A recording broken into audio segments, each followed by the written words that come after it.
G'day friends and fans, welcome to Dave Talk Stuff. In my series 5 questions, women avoid about men's rights, this is part 5. We're going to talk about the disparity in the workplace. Now, you may think women have it tough in the workplace. Well, this is why women avoid the issue. Not just fatalities, but workplace imbalance in general. But the disparity in workplace fatalities, where men account for the majority of deaths, is a complex issue.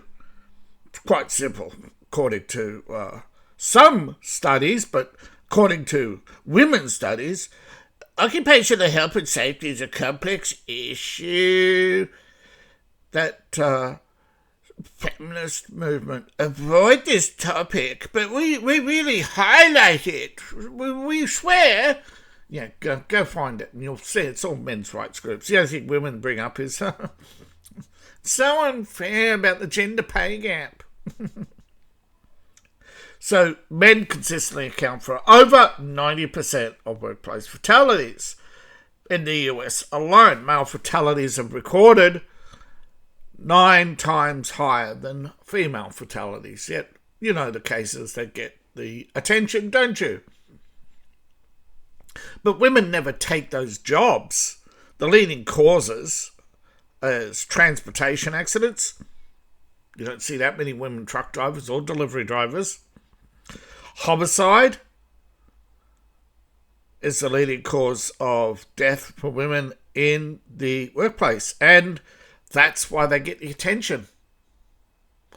But what they don't tell you is who does the killing. Never talk about the leading cause of women's homicides, because it's police being shot by ethnic minorities. So the leading cause of death for police officers, of course, has been murdered by ethnic minorities, because, particularly in the United States, because of the constant political harassment. There is nothing about workplace issues that hasn't been politicized. Occupational choice. Many argue that men die more simply because of occupational choice. Choose the jobs that kill you then. Yeah, dangerous jobs do pay more. Often those dangerous jobs are socialized. There's, men of a particular masculine culture know the risk going in, whether it's former military or former police or even former athletes.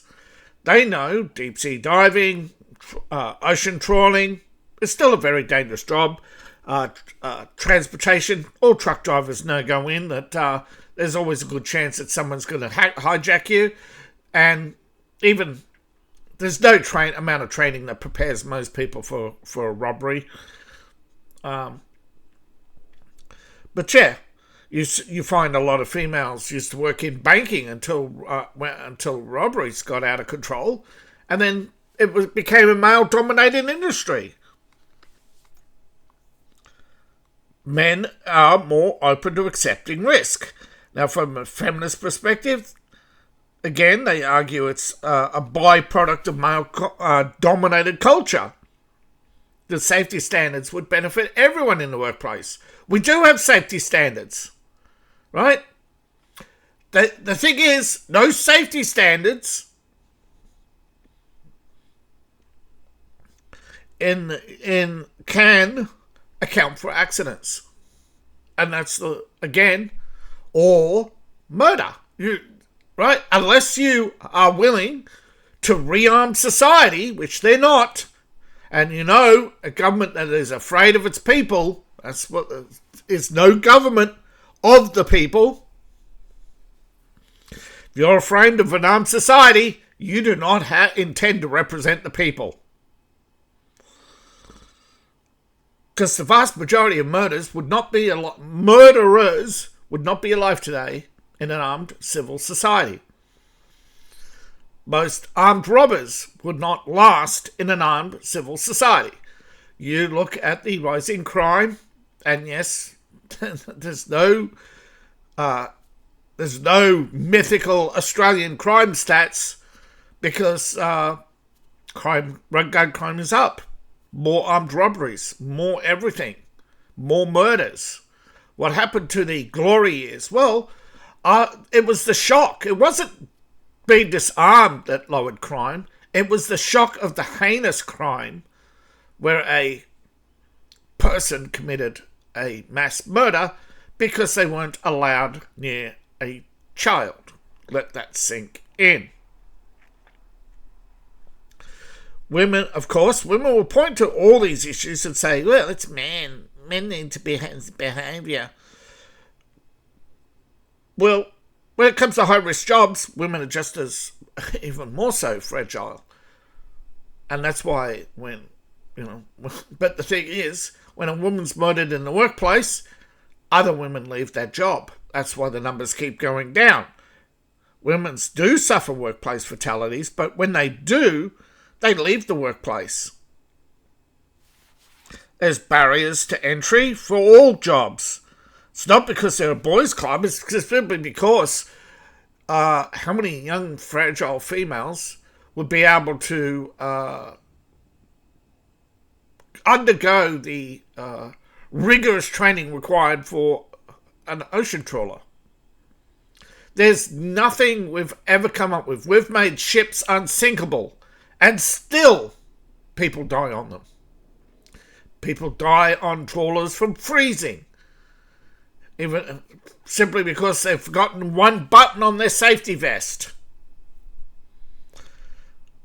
Just, you don't feel the loss of body heat. You get washed and you get numb, and no one notices because often the signs of hypothermia are usually presenting themselves when you're getting close to the fatality. You actually feel warm. That's the kicker. You don't feel it. Someone else has to notice it. Or you have to notice it going blue, but you're wrapped up so you don't notice it. There's many issues that workplace health and safety just yet to solve. And that's, even wearing life preservers fishing, men and women. You go to any jetty and you'll see men and women. Nothing will happen to me. How many times have you seen someone, I'm on the other side, fishing on the jetty. Next thing you know, you turn around and they're gone. There's always an accident. Someone's always in the water. When there's hundreds of fishermen on the shores, no one's seen him fall in. You get tunnel vision. You don't see it. They don't see it. They don't see it to themselves.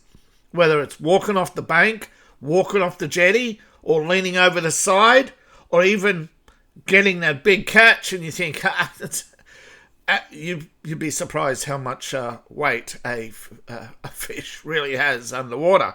You get it out of the water, it's only a 10-pound bass. It's only 10 pounds. Yeah, but in the water, it's a lot more. It weighs a lot more. And you're probably not able to lift more than twice that. And that fish has got a lot more strength than you have. A lot of people underestimate themselves. And that is the biggest leading cause of accidental death. But I believe in there's some jobs, the leading cause of death for transport for women, as it's shown, is murder. And a lot of police, it's murder. And the efforts towards safety are always ongoing. There are now many national institutes. There are many national organisations. Yet women do not go to high-risk jobs. So instead, what we have is a workplace imbalance where women dominate, outnumber, and work to exclude men from the safest jobs.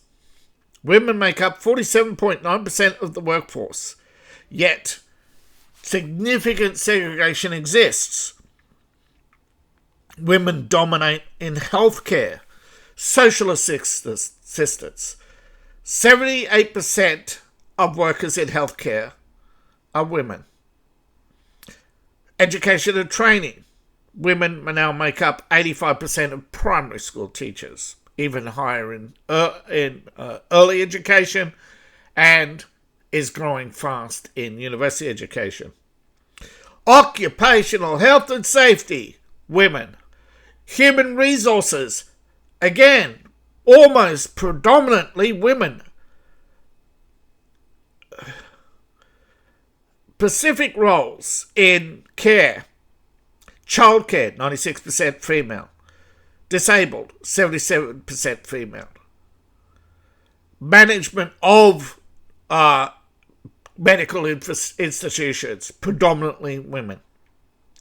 Clerical administration work across the board, 75% of administration jobs, not just women. Receptionists, 93%. Office managers, 89%. Yet women do not are constantly complaining they're oppressed. Other female-dominated roles, midwifery, naturally would be dominated by women. Domestic cleaning, that would be a job that most men avoid, even though,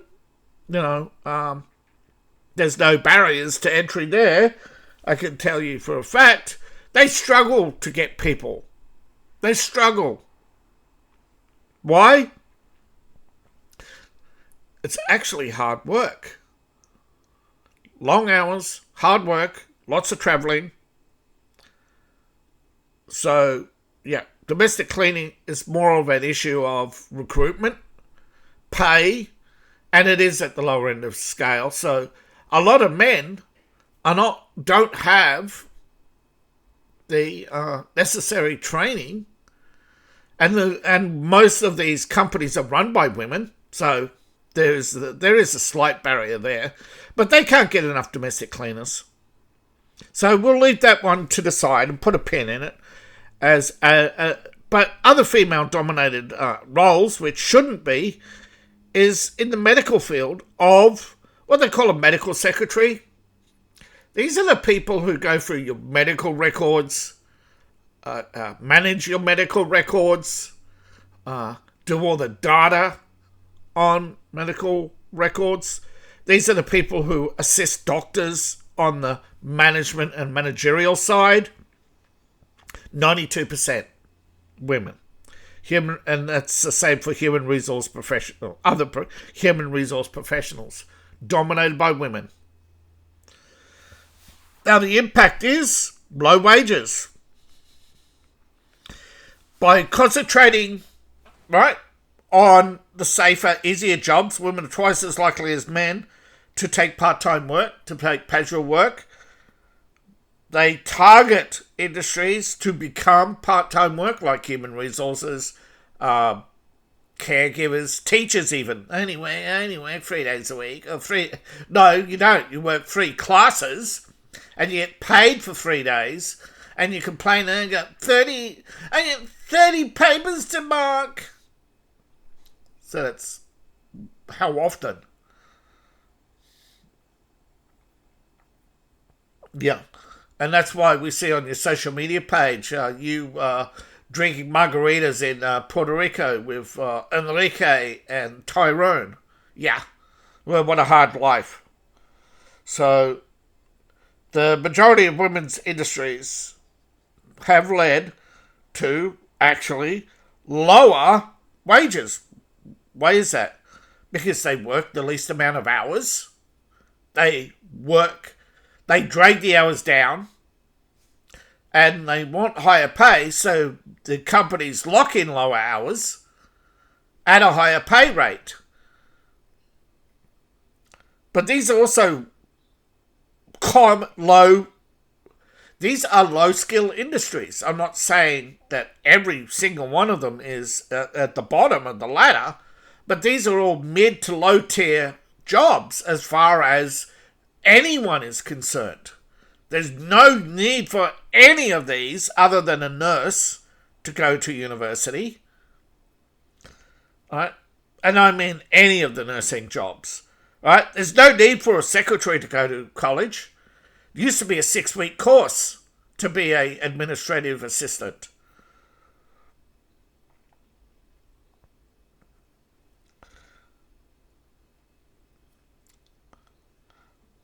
I know this as a fact because when I was asked to leave college after my, let's say, less than masculine mental breakdown, I was on a employment program, and they delightfully dangled my benefits over my head to jump through hoops to try and get a job. So I spent close to 20 years going from job to job after my time at university. And I won't speak much about my time at university, but during that time is when I had my first jobs. I actually worked before I went to university because I had a gap year.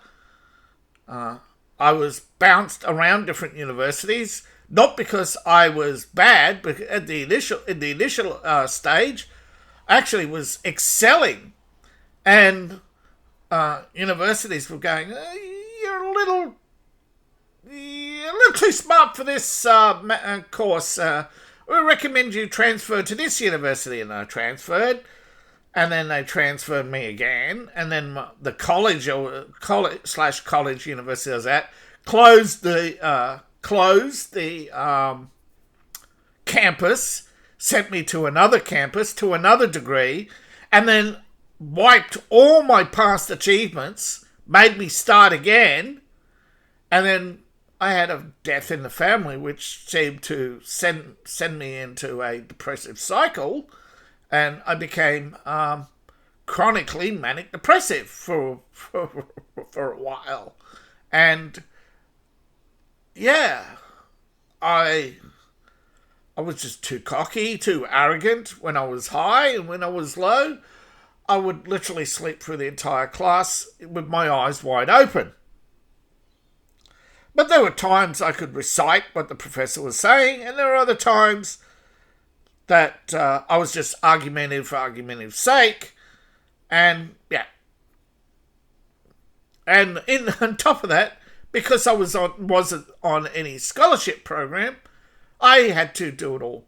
I had to do it all and work, which, yeah. But you see, another area they won't talk about in college, particularly in college, is how in some colleges I've seen this, having been to many of them, almost all the scholarships, and you're going to say, "Hey Dave, didn't Australia have free education?" No, I was there when it was abolished. How isn't that wonderful? They call it, well, it technically was free, hex, but you had a delayed debt instead of upfront debt. Now, had I not transferred out and had my new college not wipe out all my past achievements, I would have been an undergraduate with a bachelor's degree in mathematics with a minor in computing. And that would have been enough to be a school teacher. Because then I would have only had to stay at the college and finish teaching. But we didn't even get to that stage. They threw me into... They throw you for a loop every time. "Oh, you're too smart to be a teacher. Be a programmer."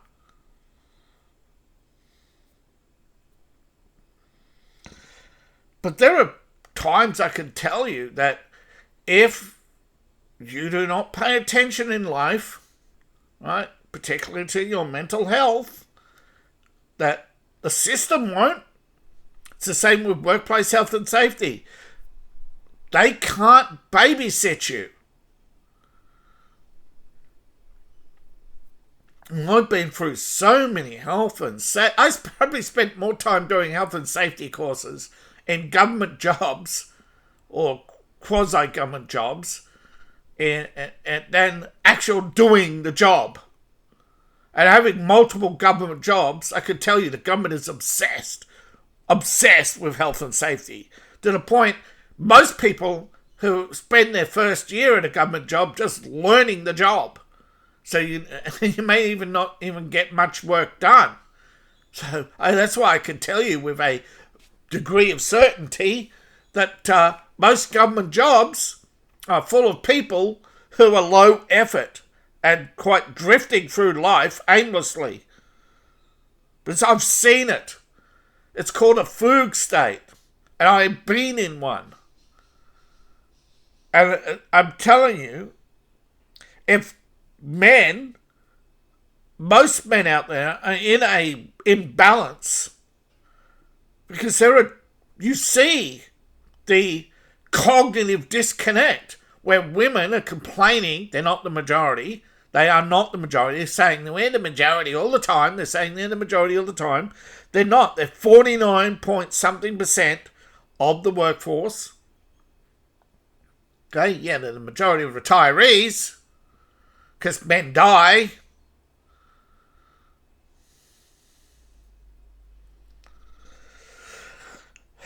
There's a general conspiracy in the workplace that the government lets us die so we don't get to collect our benefits. I've heard this so many times in the government. Don't get used to the idea of your pension, son. You're not going to live to see it. And, I don't know how many of you out there have heard someone in the workplace tell you. Yes, you look around most government jobs. Most of the old timers retire early because they know they get to between 53 and 56. They die of heart attacks. That's why they look for retirement. Men dying on the job from heart attacks used to be huge. Why isn't it? Just most men who are at risk just take the early retirement. That's why most men have low generational wealth. That's why divorces in the Middle Ages are high. And of course, as more men getting divorced in their 50s, they want nothing to do with the older women because they know what sour cows they are. I'm sorry, but that is the attitude that men are believing. I know it's not popular with YouTube. I know it's not popular with any social media to tell you what the attitude of men in the workplace and post-retirement is. Because they've reached a point where they're sick and tired of the cognitive dissonance, where they're, particularly men in government work, because they're dominated by women. And they see that women do the least amount of work, and this is a long standing argument within the gender pay gap. Women are overrepresented in various fields. But they don't earn as much as CEO, even when CEO or management positions within these sectors. Why? They should dime a dozen. There's no skill. A CEO of a tech company has different skills to the CEO of a government organisation. And yet in government organisations, you're looking between $190,000 a year and $490,000 a year. They're still technically CEOs, but they're not earning as much as McDonald's CEO or the CEO of Cracker Barrel, which is a woman, or the CEO, and different CEOs get different pay. Like apparently the new Disney CEO is going to be paid less than Bob Iger because he doesn't have as much shares as Bob Iger. And he's merely an employee of the board, unlike Bob Iger, who had the backing of the board initially through BlackRock and dominated the board because they were all his employees. So there are many factors in the so-called gender pay gap that aren't being addressed. But one of them is female overrepresentation in low-skilled jobs, turning these low-skilled jobs into government corporations, right? NGOs are considered government corporations, and that drags down the averages. You're a glorified office clerk. There's no skill required, no university degree required. And I've been a business degree. I've been to college, right? All the people with business degrees. You go to the scoreboard, 6s and 7s all across the board. They're all over-dominated, overachieving because, and you read and there's where the failures come is subjects like psychology in business, or even though you think women dominate psychology, but remember, people go to the business school not because they're business geniuses, but because they see it as the easiest low effort course, and they think, oh, we're all going to be CEOs. And again, women in finance, women left finance in droves. There was a lot of exodus of women after the FTX scandal, where they saw the so-called harassment and that girl went through.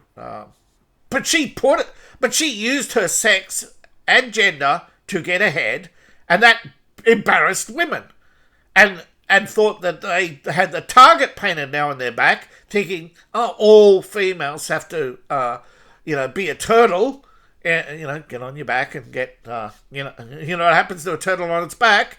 So, yes, that's, or a post, doesn't matter. How did you get to that high position? Yeah. You rode the wave, exactly. So, yeah. But women put themselves at risk all the time. They just don't put themselves at risk in the workplace individually. They do it as collectives when they're marching for high pay, and then the company has no choice because their Chinese competitor just wiped them out. No one is thinking, right, for anyone but themselves. And female-dominated occupational issues are nothing but selfish power grabs, selfish pay grabs. They're not the fairer sex. They're not after equality. You look at all the fields they dominate. They're never turning around and saying, "Oh, we have inequality here." Again, there would not be because when women overrepresent the lower paying jobs, they don't compare male secretaries and female secretaries. No, they compare all jobs in what they call their skill range. Yet somehow firemen are in the same skill range as secretaries. Oh, just because we don't, we use a computer where it's highly technical, Yeah, no, it's not. Okay, you're not a programmer. Okay, Office. Click, click. It opens. There, I can use Office. I type. Words appear. I see a menu. File. I think we know all the menus by now. I think there's no special feature. Oh, but yeah, help. How do I underline? How do I do this? How do I do that? Right? 6-week course in Europe. 6-week course. Microsoft Professional. I couldn't keep it up. But I used to have 6 different Microsoft Professional certificates in Visual Basic, in various Office programs, with Visual Basic programming, because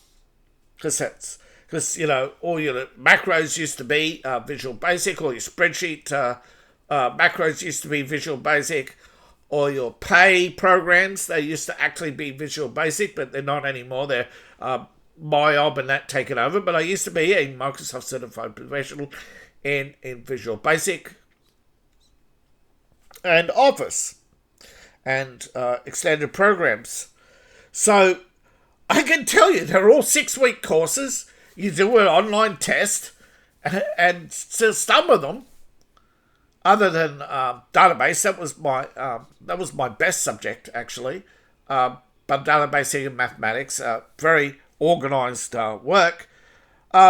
These are where women are given easy passes. And again, these affirmative action programs are why you have so many people in the workplace who sitting around all day on helplines. Microsoft makes fortune off the government on support, because most people are too lazy to read when you do a Microsoft professional course, you actually get access to the Microsoft library and all the professional books. That's literally their help files in printed format. You never need Microsoft Helpline in your entire life as a Microsoft professional, if you bought the books. Of course, most people don't, and then they go, "Oh, use the help support." Well, I believe that's only for a year, free for a year. I don't know what it is now, but people spend hundreds of dollars subscribing. Hundreds of millions of people around the world subscribe to Microsoft. That's why they're such a $1 trillion company. So they're relying on human laziness, and it's working. But that's how you get the pay gap, right? People taking the shortcuts. And industry, being good capitalists, will provide the gap in the market. And this is what you get with now the rise of AI. AI wouldn't be profitable if people weren't so expensive to do simple tasks. And yes, I know it's the cost of living, but the cost of living is driven high predominantly by millions of people being overpaid and underworked in the government and state. This is state, local, federal, and in many cases, of course, on top of that, you've got the UN now. So you got local government, state government, federal government, and super government. And now you got, of course, add to that the non-governmental organisations. So you got 5 levels of government making up the large percentage of the workforce, full of people who shouldn't be there, who are getting paid because they have some sort of professional certificate to do what? When 90%, right? How often do you deal with the DMV? Oh, I'm going to renew my licence. Most countries have streamlined that. Most countries are streamlining everything because it's just too expensive. And we're going to see the biggest fall of government, again, which is going to really impact men, because there are a lot of men, particularly disabled men, who rely on government jobs. And unfortunately, they're the first to go, based on personal observation. But the biggest long-term financial disadvantage is low-paying industries, right? Women want superannuation and retirement benefits. So because they take low-paying jobs, they are 23.4% lower than men. Now you add to that, women can only lift, on average, 75% of that of a man. Look at it. Next time you pick up a bag of groceries with one hand, how many women have to do it with 2 hands and can barely transfer it from the cart to their car? You can carry it out from the store, and yeah, it's more than 75%. The fitness level difference is tremendous.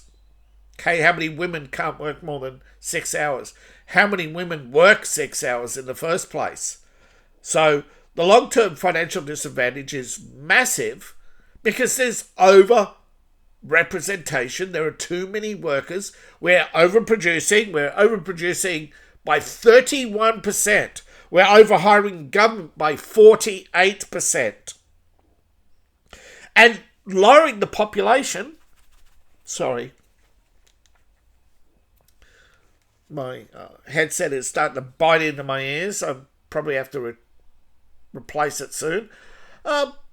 So even if you lowered the population, when the population of the world was much lower, 15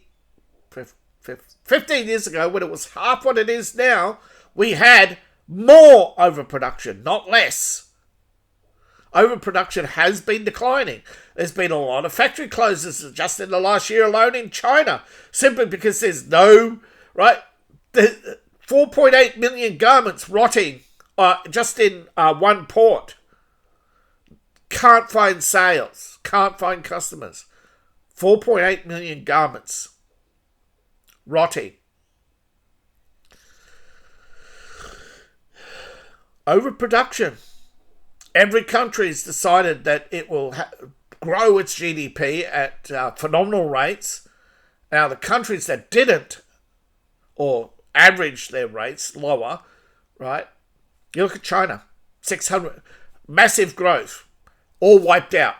They're back to the highest poverty rate in the world, 600 million in living below 1,500 yuan, which the average is 1,000, which means they're below the poverty rate. 15,000 yuan is, well, they get 1,500 a month, so that's about $140 a month, which is below the poverty rate. It used to be $100. That's why China got away with it. But with the cost of living rises, China's hasn't kept up. Right? The Chinese government exploits, is technically enslaving its population. They rob the farmers of all their crops to try and feed the cities through COVID. And most farmers don't have money for seed. And those who did had their crops stolen by all the what in China. They call them grab hags. They go through at night stealing anything that's not nailed down. These are the communist elite. They're above the law. These are the mothers and grandmothers of the communist leaders. Hundreds of millions, estimated to be about 100 million women, veterans of government institutions, mothers, wives, widows. Yeah. It's the largest demographic block in China. And, they don't pay their rent. They don't pay their groceries. They pay nothing. A lot of them used to be members of the Red Guard. And if anybody knows anything about Chinese Revolution, I know about the real revolution where 1 million women descended on Shanghai and Beijing and forced the capitulation of government because the Royal Guard wouldn't fire on women. And that is how, and Chiang Kai-shek was forced to withdraw because America withdrew their support for Chiang Kai-shek because they didn't want him to be a baby killer. So, yeah, your Democrats and their politics killed China. Murdered. Let the state get murdered. Simply because they wanted to make sure that there was no state competitor to their economic power. Don't have to take my word for it. We have a lot of imbalances in the world. Workplace rights is one of them, right? If you had a genuine meritocracy, though, you would not have affirmative action, which is putting people who can't do the job into the jobs so that you get the experience. And they say it's a generational thing. It'll take generations. And again, you hear the term, and we got to break some eggs to make a better world. No, we don't. Okay? Because men are dying. And again, it's the culture of safety.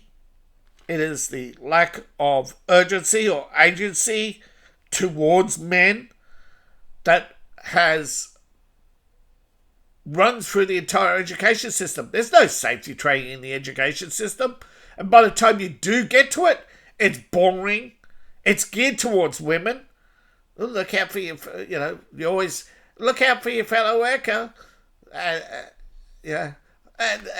talk to your fellow worker. Coordinating. Men just look at the safety gear and say, right, how do you use it? No, you got to go through all these 6-week courses just to figure out how. And half the time, most of the men figure out within half an hour how to put on a safety harness and go, you know what? I think if more workplaces were not driven into the ground by government policy, where they won't tariff the slave labour countries like India and China, because all they care about is if we could land it at 9 yuan and sell it for $9, that's 1,000%. Well, actually, what's a yuan now? So yuan's like a cent. So You know, it's ridiculous. Like, that's why Temu makes billions of dollars a year selling hundreds of crap. And when a parcel goes missing, they can replace it because of slave labour. You know. And they can post parcels to you at almost no cost to them. Europe has in fact found out that China has not paid its postage bill properly and is 989 billion short on revenue in Europe. Europe's been letting them slide for decades on postage imbalance, on delivery fees.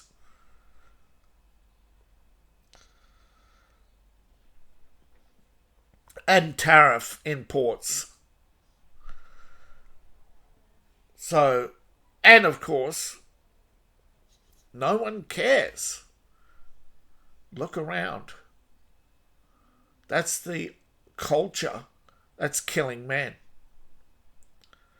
No one cares until it happens to them. Thank you for watching. By no one cares, I mean the majority don't care. Because the majority still are in the matrix. They still want to be they still want to be mummy's boy. They still want to be there. They will still want to be a yes dear. They still want to make their wife happy. Because it makes me happy. Yes, Droopy, you're so happy. But you have unplugged. So thank you for watching. Please like, share and subscribe. Please support the channel. You can support me on Ko-Fi, Patreon, buy my books, buy my merch. Any topics you wish me to cover, comment below. What do you think about the workplace imbalance? You think it'll ever get solved, or you think a meritocracy will sort itself out anyway and men will naturally dominate? And if we raise the culture of safety, that's all that's needed? Comment below. I'm just telling you the facts as they stand, and the fact that women do not care that men are dying. They just see it as a political opportunity to say, well, fairness in the workplace will save us all. Yeah. Yet they run the safety and look, has safety saved lives? No. Since 2019, the workplace deaths haven't changed. Women's safety culture has not changed a thing. Something is fundamentally wrong. And I think it's simply the way they teach it as an emotional thing, where you're going to take care of your workplace buddy. And most men have the attitude is, I have barely enough time at the job to take care of myself. So, yes, there is that issue. But I also think it's because a lot of men with skill are aging out and dying in the workplace from heart attacks. And again, that comes to the overwork, overproduction issue. And that's government forcing it, funding it, pushing it. Cheap bank loans, subsidising loans to big industry to try and sink everyone else's industry, to dominate. Competition has become unhealthy. And I think that unhealthy competition is what's killing men in some part. But what do you think? Comment below. See you in the next video. Bye.